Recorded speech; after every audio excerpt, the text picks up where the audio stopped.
Hi there, and thanks for dropping by. The plan for today is to take your React project and automatically deploy every change you make. With the help of GitLab, we'll be building a CI pipeline where the tests will be executed and a production build created. We'll take that build and deploy it to Netlify, which offers free hosting for static web projects. Every commit you make in your Git repository will go through the pipeline. The point of this tutorial is to help you understand how to build a simple CI/CD pipeline with GitLab. Everything I'm showing is possible with a free plan, and all you need is a static website you wish to deploy. While I'm demonstrating this with React and Netlify, once you understand the underlying concepts, you can build pipelines with any tools or services you wish to use. So if this is something you want to learn, let's get started.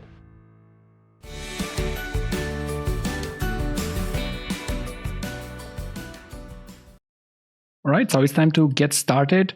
And because I don't have a React application right now, I'm just going to go ahead and create one. If you have one, of course, you don't have to follow the exact same steps. All right, so all the dependencies have been installed, and in just a moment, we're going to take a look. But let's first go over the commands that are available here. So essentially, when we're trying to automate something and create pipelines, we first have to understand the commands that we're running. And locally, there are essentially two commands that are particularly interested in. Now, the first one is yarn test, and this will simply run any tests that we have. And as you know, tests are super important and you should be writing them. And the second one is yarn build, and this will create the files for production. This is essentially the files that we'll be deploying on the server. So again, a very important command. The other one's just as important. You may have also linters and any other things, but get familiar with any commands that you want to automate locally first. That's my advice there. So in order to get started with this, I'm simply going to go inside this folder, my React app. And of course, I can start this project locally and develop it and everything, but I'm just going to jump directly into Visual Studio Code. So inside Visual Studio Code, I can run the test command just to make sure that all the tests are running properly. So everything is working there without any issues. And of course, the other command that we are interested in is yarn build. And just in a few seconds, you should notice here inside your files, the build folder will be created. And essentially, this is what we are trying to do. Perfect. This is our production build. So these are the steps that we're trying to automate with GitLab. So before we get into the deployment part, let's first try to run the tests and the build stage inside GitLab CI. Now, GitLab CI works by defining a pipeline, and we define that pipeline by creating a .gitlab CI YAML file. And it's super important, and a lot of people get this wrong. It's super important that this file is inside your root folder. So in the same folder where you see the package.json, if you put it inside one of your existing folders, that will cause you some issues because the pipeline will not be detected. So super, super important. I think I even did the same mistake. So as you can see right now, it's inside the build folder. This is not something we want. I'm going to drag it outside to put it at the same level as the package.json. And another aspect, super important, the name. The name has to be exactly as you see it here. Nothing else, not YAML with 4 letters. It has to be exactly like this, otherwise it will not be detected. And of course, it will not work. All right, so I hope this is big enough, and let's get started actually building this project and testing it. So we're just going to write here something like build project. And what you're writing here is this YAML syntax. It's essentially a key value pair. And we're essentially describing some objects which have properties. So build project will be a job that will be executed by a runner inside GitLab CI. We're always indenting here with 2 spaces, or if your editor responds to a tab and adds 2 spaces, that's great as well. And essentially the main part of the job is the script. So inside the script, we are defining which commands we want to run. And we'll have a list of commands. Now, when this job is starting, you have to understand that it's starting with this Git repository. and it doesn't have, for example, the node modules. So the node modules will be completely missing. You won't have them there. So it makes sense to first install all the dependencies. Okay, now once we have all dependencies, we should run the tests as well.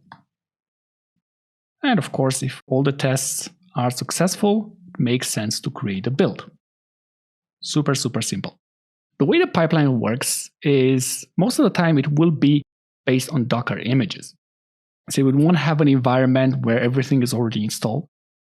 We won't have node installed or anything like this. So for that reason, we have to supply also an image. This is an additional configuration. And the image that we'll use is node. I generally recommend that you specify a node version so that you know exactly against which node version you are running. If you don't specify one, it will always take the last one. But I've seen it a lot in the past. Sometimes the last version is incompatible with some NPM dependencies, and this may cause some issues. So essentially, this is the initial pipeline that we have. I can go ahead here and make a commit. And of course, we still have to link our repository with a remote GitLab repository. So this is gitlab.com, and if you don't have an account, it's totally free to create one. When you will have an account, you'll be able then to create a new project. So that's available here. I'm going to create a blank repository because we already have an existing Git repository. And I will name my project my React website. This will be a private repository. Make sure you don't initialize the repository with a README, and go ahead and click on Create Project. Now, what's important with GitLab is you need to have an SSH key configured. I'll link you another tutorial for that one to get this entire Git setup up and running. But for me, I already have everything that I'm needing, so I'm just going to go ahead and push this information, push these changes to the repository. So we are here essentially where we are adding this remote. And after that, we can simply push the master branch. So my React app already has this remote, and I'm going to simply push the master branch. All right, that was super easy. So if I'm going back here and hitting the refresh, I will see my entire project here. And additionally, what's also important, you should notice here that this pipeline has started running. Now, it will take 1 or 2 minutes until everything is up and running, but you can already click on it and see what's happening. Now, at this point, the pipeline only has a single stage, and the stage is test by default. And that stage has a single job. Typically, pipelines are in different stages. Right now, we have put everything in a single job just to make sure that everything is working properly. We'll get that up and running in a much nicer way soon. But let's make sure that we have everything in place. So you can click on this job that is running to see what the job is doing. And you will get here the console from the runner. So essentially, the runner is starting a completely new Docker image. And on that Docker image, it's cloning your repository and starting executing the steps as you have them in your pipeline configuration. And essentially, once the job has finished, this Docker container that has been started is completely being destroyed, and the runner will continue doing other jobs. This is like how the GitLab architecture is working. Nothing is persisted somewhere unless you specify it, and we're going to do that as well. Of course, it's important when you're writing these scripts that you don't make any mistakes. Like I did here, instead of writing yarn the right way, I've written yarn. I don't know why I did it. But anyway, it's quite common that you will see jobs failing, exit code 1, something has happened. And just a tip, it's super important when something goes wrong that you start right from the beginning. You understand what's going on. For example, here, we're pulling this Docker image node in version 15, and this is being started. And we're running some scripts, for example, here, yarn install, this has worked properly. There were no errors. Then we're running the command yarn test. This is also working as well, but then with a build saying command not found. So it's super important that you follow along with the logs to understand what's going on. Now I'm gonna go ahead, fix this, rerun this job, and the second time, hopefully everything is working properly.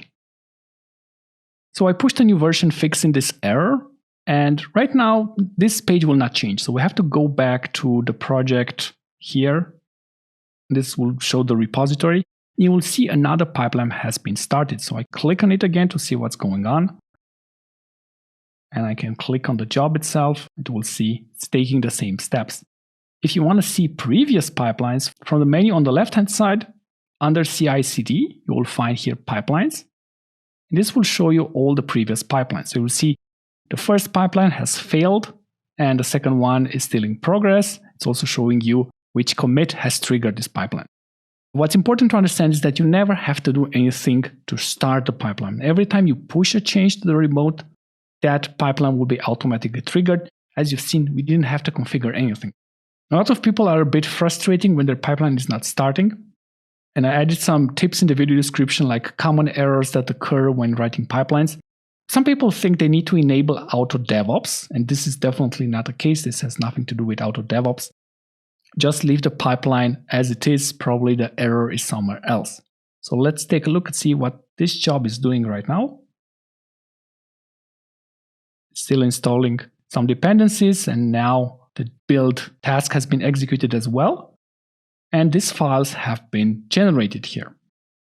Now, all good. The problem is at this point that the files, after they have been created on a Docker container, the Docker container has been destroyed. So we cannot use them. And we'll have to figure out the way on how to reuse them. But first of all, at least the first part of our pipeline is working properly. Let's take a look at another example. Now, so far we have only a single job doing everything. And it is very effective because downloading the Docker image, installing all the dependencies does take a bit of time. But quite commonly, you will want to separate different tasks that your pipeline is doing in different stages. It's even possible to run some things in parallel.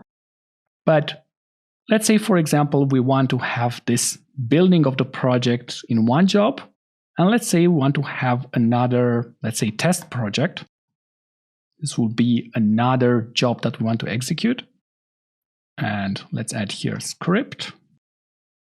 And for example, we may want to test first before we build and to have it separate. So in case the test project job is failing, we know exactly the issue is with testing, or maybe you want to do some linting in advance.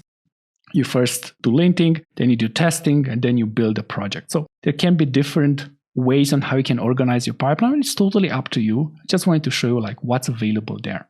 And again, here we can use this node image. I'm gonna add it here. Also, indentation is super important. If I write something like this will not be valid. You will get errors. So the way this indentation is super important. Otherwise, GitLab will not understand it.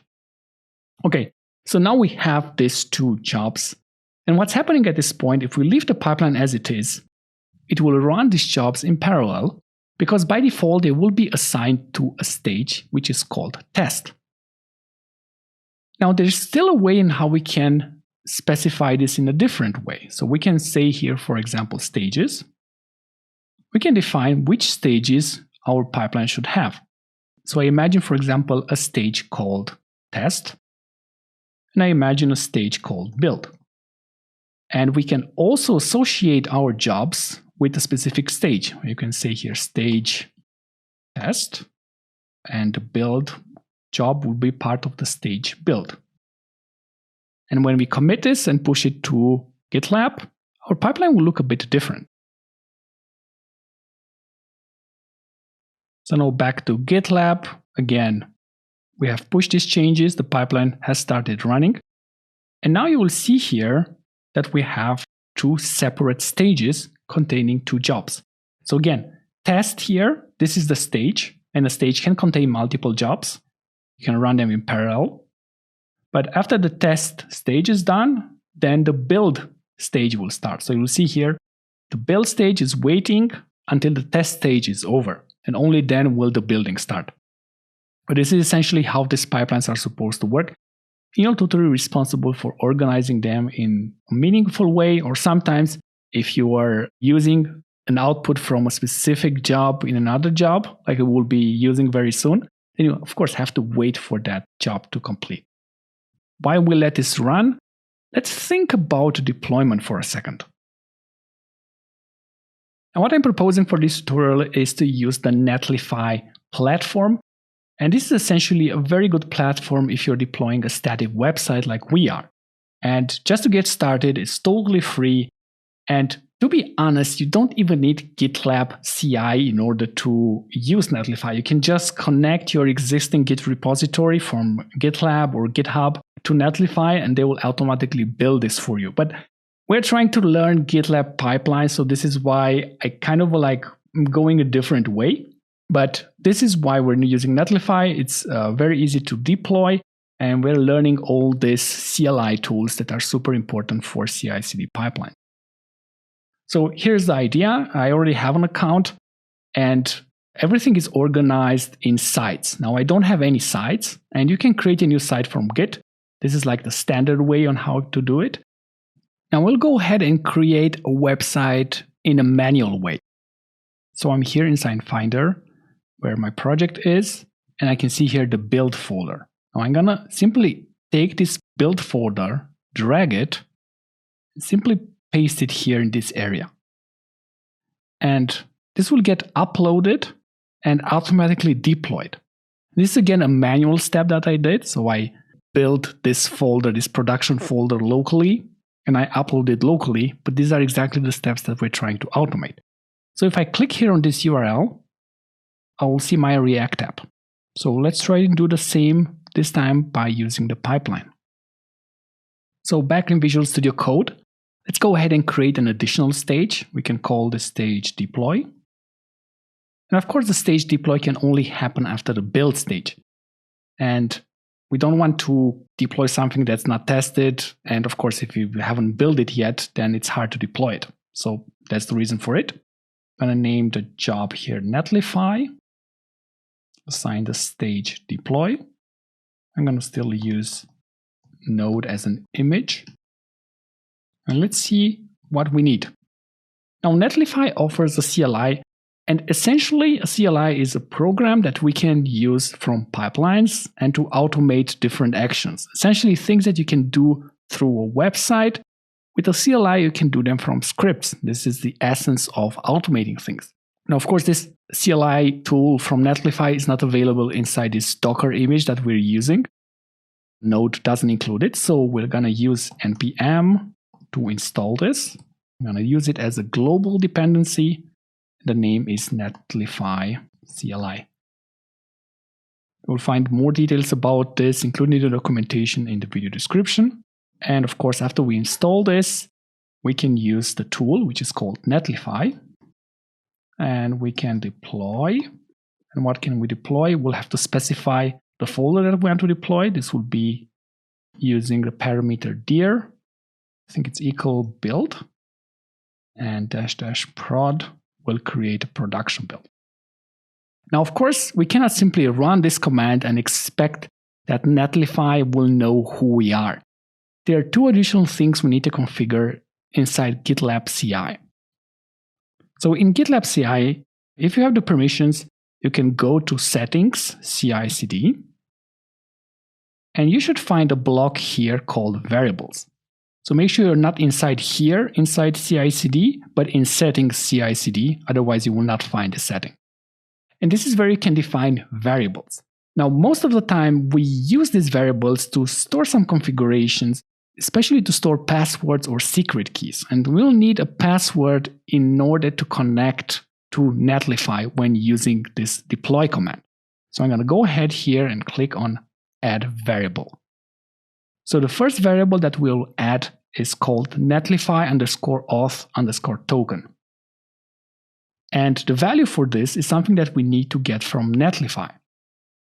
So go to your account, user settings, and from applications, create a new personal access token. We can write here GitLab so that we know why we created this token. And now this is the token that I have. Of course, you will have your own token. and I'm gonna paste it inside here. Make sure I don't add any other characters or new lines. Otherwise, this may cause issues. And I'm gonna go ahead and click here on add variable. The second variable that we are adding is the site ID. So this is gonna be called Netlify site_ID. And essentially, we are specifying which site we are deploying, because we can have multiple websites, and this is an identifier. It's not necessarily a secret, but at the same time, maybe I don't want to store it directly inside the GitLab CI configuration to keep it as clean as possible. If I click here on the site that I have manually uploaded, I can go to the site settings, and you will see here that there's a property called API ID. This is essentially the ID of the site. So I'm going to go ahead, copy that, go back to my CI/CD settings, and paste it inside here. All right, I think we have everything in place that we need. So let's go to the pipeline and commit the changes that we have. And inside GitLab, let's take a look at what the pipeline is doing. And now, as expected, we'll have here 3 stages. I don't know why this is popping up here. So we have the test stage. We're running this test project job. We have the build stage when we're building this. And after that, we're using the deploy to Netlify. And essentially, this is our CI/CD pipeline. So we're going to wait a bit to see if this fails or not. But I'm going to give you a spoiler. It's going to fail. And a few minutes later, deploy has failed. Now, when you're building pipelines, you kind of have to get used to dealing with errors. And your ability of reading logs and understanding what's going on is going to be a very important skill. And what I recommend is that you understand everything from the beginning. Now I'm scanning over this and I'm noticing here, for example, here Netlify has been installed correctly. So there's no issues there. These warnings that you see here, they don't impact what's going on. But then we're noticing here that Netlify deploy, this is something that had an issue. And essentially, it's saying here, error, no such directory. And it's even saying here, did you forget to run a build? That's a very good hint that something is wrong. So why isn't this build folder here? Why can Netlify not find it? The problem is, as you can notice here in the beginning, Netlify is starting in a completely new container. And the previous container, which contained the build job, has been destroyed. So we essentially have lost our build. And of course, this is failing because we don't have any files that we can deploy. So we kind of have to learn about another functionality that's available in GitLab CI. And that functionality is called artifacts. Essentially, an artifact is something that we create. In this case, the build folder is our artifact because it contains the website that we want to deploy. And we want to save the artifact from the build job so that we can use it in this other job where we're deploying it. Of course, as I mentioned in the beginning, you could have a job that's doing everything. But if you're doing more complex pipelines, you will notice that that's not such a good idea. And it's an important concept to know about. So back to the pipeline. What can we do to save this artifact? So the output of the command yarn build, this is something that we want to save. And in GitLab, that's quite easy. We specify an additional configuration here, which is called artifacts. And artifacts has a property called paths. And we're going to add a path. So the path that we're adding is simply the build folder. We can, of course, have multiple folders that we're saving, but only the build folder is relevant. So essentially, this configuration here will tell GitLab, hey, by the way, before you throw away that Docker container, make sure you save this build folder somewhere. Okay, we're going to be saved somewhere. Don't care where this is saved, but it will be saved. And when the next stage is starting, it will automatically download this folder. So it will still clone the Git repository, it will have all the files in the Git repository, but it will also have the build folder so that this command will not fail anymore. I hope it makes sense. So I'm going to commit, push these changes, and take a second look at the pipeline. All right, so going back to GitLab, I like what I see. I see a green pipeline, so I can click on it. I can notice that all the stages are successful. This is what makes a successful pipeline. And especially the last job that had some issues, I can again go ahead, click on it, and I can see now that the build folder has been found, and that all this information, all these files are now being uploaded. And I can see here the website URL. Essentially, I haven't made any change, but this is my URL. I can make a change to my app.js file, and that change will be automatically deployed. This is essentially what we try to do with this pipeline. We had all the stages, we tested our React application, we have built it, and then we have deployed it. There's still one thing I want you to understand. This is super important. This is regarding these artifacts. And this is causing a lot of confusion for people who are just getting started with it.